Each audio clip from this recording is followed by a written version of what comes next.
Welcome to Timberborn Update 4. My name is Niels, and today we are going to do a little tutorial on logistics in Timberborn Update 4.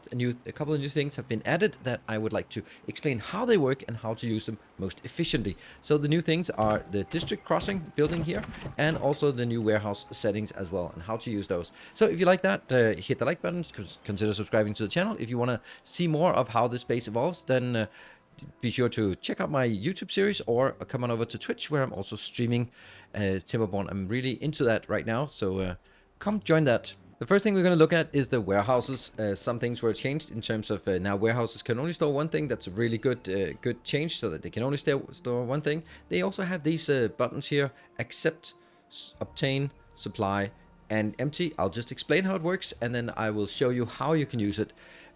Accept is the default setting, and it just means that it will accept and transport things, so it'll not have any special rules. You can just receive and allow supply and pick up, supply and demand. Obtain means that it is haulers and district workers will fill this, but they can still be emptied by other sources, such as nearby nearby production facilities can still come pick it up. Supply is kind of the opposite. It means that the haulers and district workers can empty it, but they can still receive it from other sources. And empty means that nothing can be placed in there by any sources, but it'll always be trying to empty to other locations. Now let's have a look at how you can apply that in a reasonable manner, in a useful manner for this. So the very first thing I want to show you is the empty. I'll tag this one. I'll set that to obtain, and then I'm going to take this as empty. And that means I will try to empty this from scrap metal. It's also equivalent as removing the selection here. Then it will also go to empty automatically. Doesn't really make sense. But then it'll be set here to empty. And that means that from here, it'll try to get it into that one, which is now obtain, and set that. So we should see the haulers coming in here. And then you can see like a stream of haulers that will now empty this and put it in here. That was just the very simple thing, but we'll just let them complete this. But that's how you empty things. That was previously quite a difficult thing to get them to actually empty warehouses. But that's much easier now. Now let's talk about how to use this in an efficient manner. So we have our haulers, or not our haulers, our workers coming in here. And I have a tendency to just hit prioritize building with haulers and for all of them. But what that means is that in this case, since you can see this is a red line, it's very far away from our district. That means that there'll be haulers going all the way from the center of the base, going in here to pick up a few of these, just to bring them into the logistic storage here, and then later on coming up here and bringing it back to the production facility. That's not very efficient. So what I can is I can check these out. That means what happens is that these scavengers, the resource gatherers, will go in here, and when it hits 20, then they will take the 20th and just go across the street into this hauler. So that's pretty easy. The next thing is we don't even need to do this. Then I'll set this as a supply. That means it'll try to supply other warehouses, and then I'll take another warehouse that is close to our production facility. You can imagine this being however far away you want. And I will set this to obtain. That means it'll try to obtain it from other warehouses. Now what should happen is that my scavengers are focused on going from the scavenger flag and out here to scavenge, and when it hits 20 they will take one and go in here. Then on top of that we will have haulers. You can see haulers, they also like to come in here and pick up, but they will not go from the scavenger flag into the local area. But sometimes, if there are not enough haulers to come here, then and these fill up to 90 or to 20, then the scavenger will bring it into the local industrial storage. Then the storage here will be brought with supply out here to this, which means that now we can, for example, say this one would then be just going back and forth, much simpler. There we have just. Keep emptying locations up here and bring it into this obtain location here, and of course into the three builders as well. Now this is a way to minimize the hauler work, because we don't want to send haulers all the way out here in order for them to just go back and forth between these two locations and then go all the way back. That's kind of what you do, but then you build a virtual supply line from this storage and into the storage next to your production facility. So that's a great way to do this if you have some remote location that is farming something. For example, the iron mining or the ruins is kind of the obvious one, because that's usually far away from whatever you have in the base.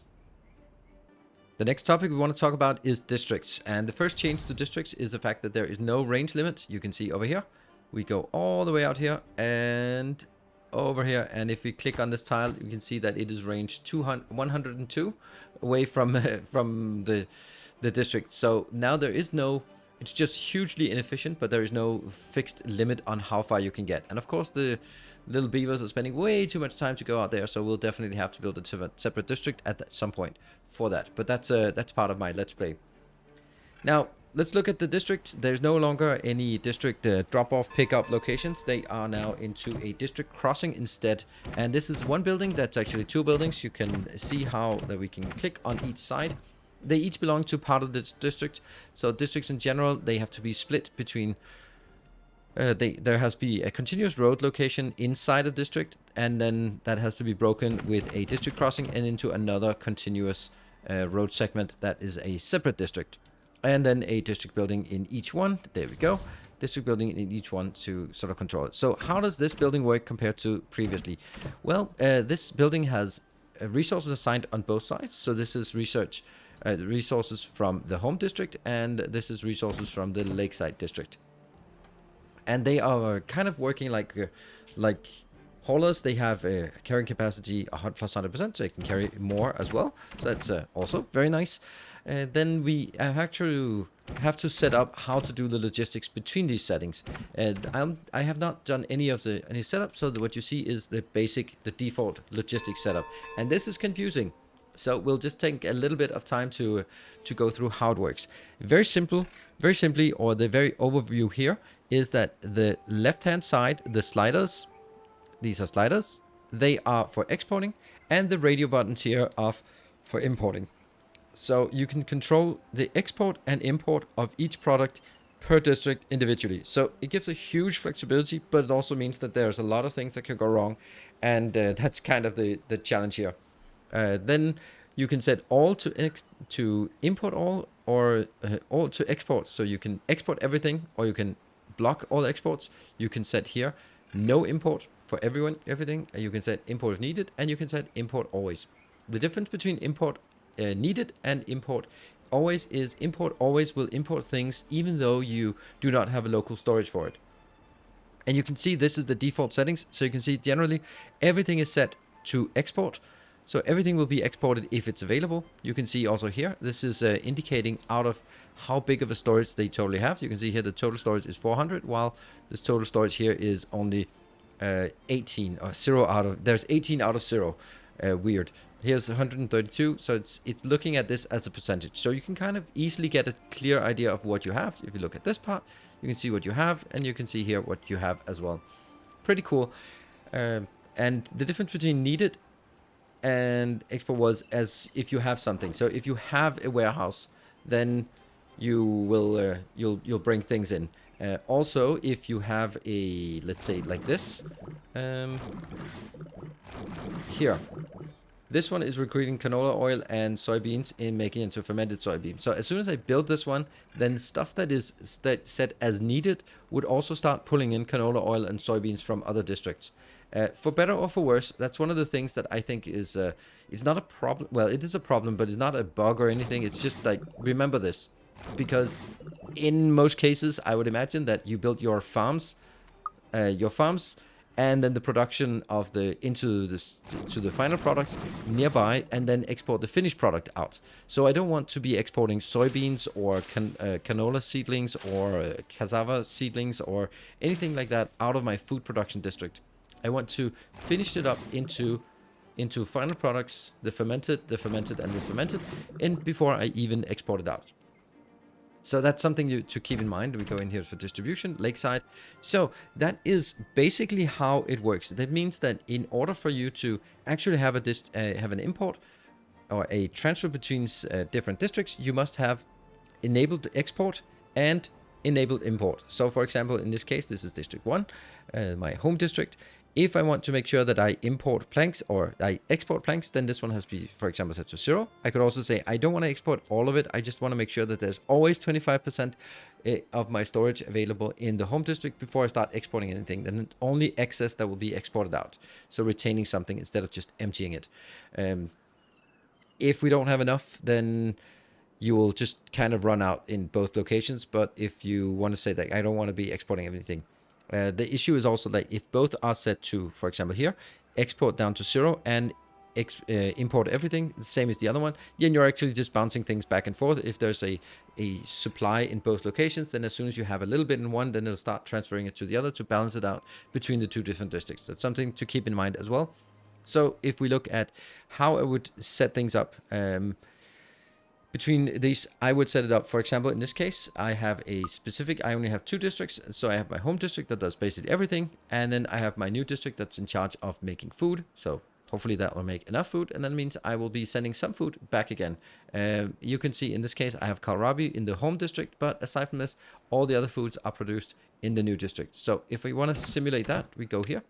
And then I say from Lakeside, I'll be sending, first of all, I don't want to send any of the intermediate products, because those are going to be used exclusively in this area. I don't want to send them out to the other area. That's just wasted. Then I also want to set up everything to 25%. There we go. Now everything is set to 25%. And then I want to don't import anything, because this is going to be exporter there. This is all in charge of export. And then, as I said, the kohlrabi was a little bit of an exception. So this one is actually going to be different. I want to import, and I don't want to import it at all. And that means this is how I want to do it. I want to control how we do this. Likewise, for example, this region here is not producing any of these. So I don't want anything to be exported because it's not producing these things. So don't export things if you're not producing them. That's kind of my setting. Import them? Nah, I don't want to import any of these. I would much rather set it up. This is a little bit more complicated than needed, but I don't want to have things just being transferred without, you can say, my consent to it. So what I've now done is I marked exactly what I want to have for each and every one. None of these will be importing ever. So now I've set up for the Lakeside. So basically what I'm saying now is, don't ever export any raw products because we're not producing. Don't ever export any of the intermediates because we're using them for final products. But export all of the food, but only at the point where you are above a certain threshold, so we can retain a supply in this one. There's no point in exporting anything out. Right now, I'm a little bit low on food, so this might not be the wisest thing to do. But in general, I want to do this. In terms of wood, I'm importing as much as possible, but I'm not exporting it. I could actually say, like, if it's more than 50, then we sort of have too much in here and we can send it back. Water, don't want to be exporting it on all of it, but we definitely want to import it if we need it.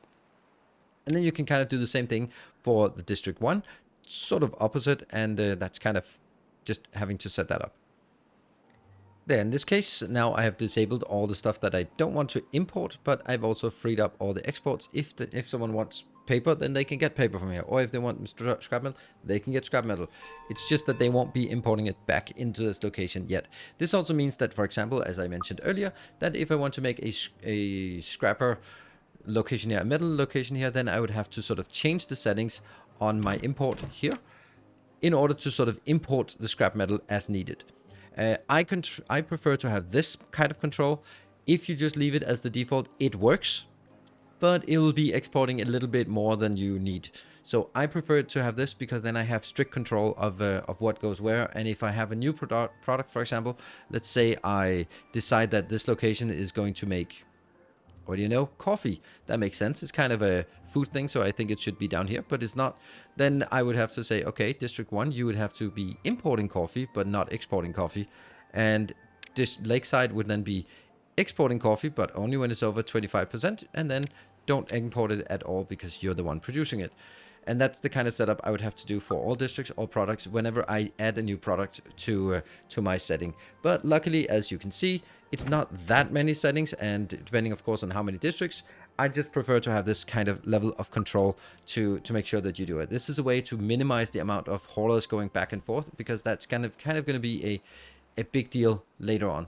One of the Disadvantages I would say that there is the fact that you have to assign a certain number of beavers to a district crossing. That means if you would want to have multiple crossings between same districts, for example this district up here and this district, if I want to make a connection here, then I have to have another district crossing at that point, and I don't think that really works. But generally I would say that you have one district crossing between two districts, not multiple crossings between the same districts.